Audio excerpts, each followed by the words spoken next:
ನಮಸ್ಕಾರ ಸ್ನೇಹಿತರೆ. ಎಲ್ಲರೂ ಕುತೂಹಲದಿಂದ ಕಾಯುತ್ತಿದ್ದ ಮೇ 4ರ ಫಲಿತಾಂಶ ಬಂದಾಯ್ತು.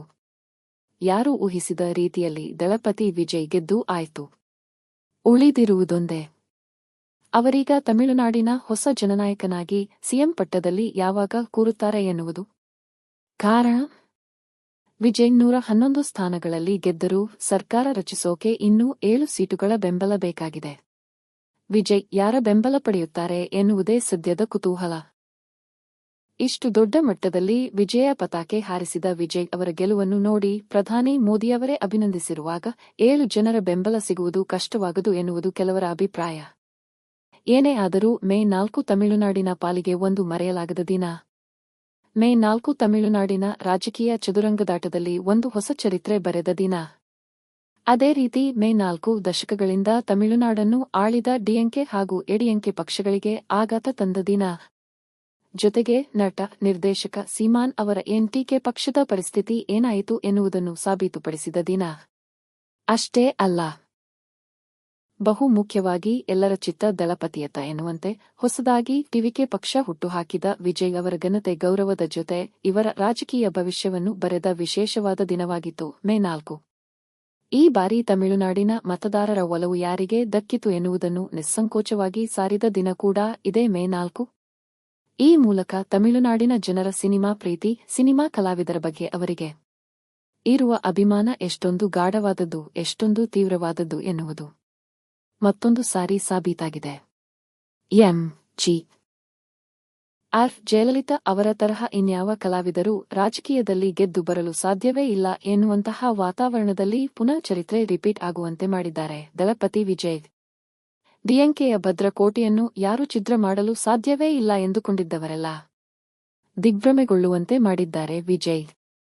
ಅಂತಿಮವಾಗಿ ಹೇಳಬೇಕೆಂದರೆ ಮೇ 4 ಅಭಿಮಾನಿಗಳ ಪಾಲಿಗೆ ಒಬ್ಬ ಹೊಸ ಜನನಾಯಕ ಆಗಮಿಸಿದ್ದಾರೆ ಎನ್ನುವ ಖುಷಿಯನ್ನು ತಂದ ದಿನ. ಮೇ 4ರ ಸೋಮವಾರ ಬೆಳಗ್ಗೆ ಪ್ರಾರಂಭವಾದ ಬಿರುಸಿನ ಮತ ಎಣಿಕೆಯು ಕ್ಷಣ ಕ್ಷಣವೂ ರಾಜಕೀಯ ವಲಯದಲ್ಲಿ ಅಭ್ಯರ್ಥಿಗಳ ಪಾಳೆಯದಲ್ಲಿ ಭಾರೀ ಕುತೂಹಲ ಉಂಟು ಮಾಡಿತು. ತಮಿಳುನಾಡಿನ ಪ್ರಮುಖ ಪಕ್ಷಗಳಾದ ಡಿಎಂಕೆ, ಎಡಿಎಂಕೆ ಹಾಗೂ ಎನ್ಟಿಕೆ ಜೊತೆ ಪ್ರಬಲ ಪ್ರತಿಸ್ಪರ್ಧಿಯಾಗಿ ಗುರ್ತಿಸಿಕೊಂಡ ದಳಪತಿ ವಿಜಯ್ ತಮ್ಮ ಟಿವಿಕೆ ಪಕ್ಷದಿಂದ ಅಂದರೆ ತಮಿಳ್ ವೆಟ್ರಿ ಕಳಗಂ ಪಕ್ಷದಿಂದ ಸ್ಪರ್ಧಿಸಿದ್ದು ಆರಂಭದಿಂದಲೇ ಇಡೀ ರಾಜಕೀಯ ರಂಗವೇ ಬೆರಗಾಗುವಂತೆ ಮಾಡಿತ್ತು. ಮತ ಎಣಿಕೆ ಶುರುವಾದಾಗ ಹಂತ ಹಂತವಾಗಿ ವಿಜಯ್ ಮುನ್ನಡೆ ಸಾಧಿಸಿದಂತೆಲ್ಲ ಅಭಿಮಾನಿಗಳಿಗೆ, ಪಕ್ಷದ ಕಾರ್ಯಕರ್ತರಿಗೆಲ್ಲ ಹಬ್ಬದ ಸಡಗರ. ಕಟೌಟ್ ಕಟ್ಟಿದರು, ವಿಷಲ್ ಹೊಡೆದರು. ಅವರ ಹರ್ಷೋದ್ಗಾರ ಗಗನ ಮುಟ್ಟಿತ್ತು. ಆದರೆ ಎದುರು ಪಕ್ಷಗಳಿಗೆ ವಿಜಯ್ ಗೆಲ್ಲಲು ಸಾಧ್ಯವೇ ಇಲ್ಲ ಎಂದು ಟೀಕಿಸಿದ್ದ ಪಕ್ಷಗಳಿಗೆ ಮಾತ್ರ ಈ ಅನಿರೀಕ್ಷಿತ ಬೆಳವಣಿಗೆ ತಲ್ಲಣ ಉಂಟುಮಾಡಿತ್ತು.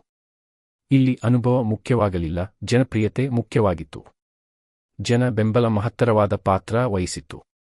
ವಿಜಯ್ ಅವರನ್ನು ನೋಡಿದ ತಕ್ಷಣ ವಿಷಲ್ ಹೊಡೆಯುವ ಅಪಾರ ಅಭಿಮಾನಿಗಳ ಆ ಬೃಹದಾಕಾರದ ಪ್ರೀತಿ ಅಭಿಮಾನ ಈಗ ವಿಜಯ್ ಅವರ ಪಾಲಿಗೆ, ಅವರ ವಿಷಲ್ ಚಿಹ್ನೆಯ ಟಿವಿಕೆ ಪಾಲಿಗೆ ವರದಾನವಾಗಿ ಪರಿಣಮಿಸಿದೆ. ವಿಜಯ್ ಗೆದ್ದಿದ್ದಾರೆ. ತಮಿಳುನಾಡಿನ ಹೊಸ ಜನನಾಯಕನಾಗಲಿದ್ದಾರೆ. ಮತ ಎಣಿಕೆಯ ದಿನ ವಿಜಯ್ ಅವರ ತಂದೆ, ಖ್ಯಾತ ನಿರ್ದೇಶಕ ಎಸ್.ಎ. ಚಂದ್ರಶೇಖರ್ ಅವರು ತಿರುವಳ್ಳೂರ್ ಮುರುಗನ್ ದೇವಸ್ಥಾನಕ್ಕೆ ಭೇಟಿ ನೀಡಿ ಪೂಜೆ ಸಲ್ಲಿಸಿದ್ದರು. ಇವರು ತಮಿಳಿನಲ್ಲಿ ನಿರ್ದೇಶಿಸಿದ್ದ ಸೆಪ್ಟೆಂಬರ್ 2 ಚಿತ್ರವನ್ನು ಇವರೇ ಕನ್ನಡದಲ್ಲಿ ನ್ಯಾಯ ಎಲ್ಲಿದೆ ಎಂಬ ಟೈಟಲ್ನಲ್ಲಿ ನಿರ್ದೇಶನ ಮಾಡಿದ್ದರು. ಶಂಕರ್ ನಾಗ್, ಆರತಿ, ದ್ವಾರಕೀಶ್ ಅಭಿನಯಿಸಿದ ಸೂಪರ್ ಹಿಟ್ ಚಿತ್ರ ಇದಾಗಿತ್ತು. ನಟಿ ತ್ರಿಷಾ ಅವರು ಇದೇ ದಿನ ತಿರುಪತಿ ತಿರುಮಲದ ಶ್ರೀ ಲಕ್ಷೀ ವೆಂಕಟೇಶ್ವರ ಸ್ವಾಮಿಯ ದರ್ಶನ ಮಾಡಿ ಬಂದರು. ತಮಿಳುನಾಡಿನ ರಾಜಕೀಯ ರಂಗದಲ್ಲಿ ವಿಜಯ್ ಅವರ ಈ ಅದ್ಭುತ ಗೆಲುವು ಒಂದು ದಾಖಲೆಯಾಗಿದೆ. ಸಿನಿಮಾ ಮೂಲಕ ಪಡೆದ ಅಭಿಮಾನಿಗಳ ಪ್ರೀತಿಯ ಬೆಂಬಲದಿಂದ ಇಂದು ವಿಜಯ್ ಹೊಸ ಸಾಮ್ರಾಜ್ಯವನ್ನು ಸ್ಥಾಪಿಸಲು ಹೊರಟಿದ್ದಾರೆ. ಮಗನ ಈ ವಿಜಯೋತ್ಸವ ನೋಡಿ ವಿಜಯ್ ಅವರ ತಂದೆ ತಾಯಿ ಅವರಿಗೆ ಎಲ್ಲಿಲ್ಲದ ಹೆಮ್ಮೆ. ಗೆದ್ದ ಕೂಡಲೇ ವಿಜಯ್ ತಮ್ಮ ತಂದೆ ತಾಯಿಯರನ್ನು ಭೇಟಿಯಾಗಿ ಅವರ ಆಶೀರ್ವಾದ ಪಡೆದುಕೊಂಡರು. ತಮ್ಮ ರಾಜಕೀಯ ಬೆಳವಣಿಗೆಗೆ ಮೊದಲ ಹೆಜ್ಜೆಯಾದ ಪೆರಂಬೂರು ಕ್ಷೇತ್ರದ ಜನರಿಗೆ ವಿಜಯ್ ಕೃತಜ್ಞತೆ ಸಲ್ಲಿಸಿದ್ದರು. ವಿಜಯ್ ಅವರ ಈ ರಾಜಕೀಯ ಪಯಣ, ಜನಸೇವೆಯ ಕನಸು ಯಾವ ರೀತಿ ಇರಲಿದೆ ಕಾದು ನೋಡೋಣ.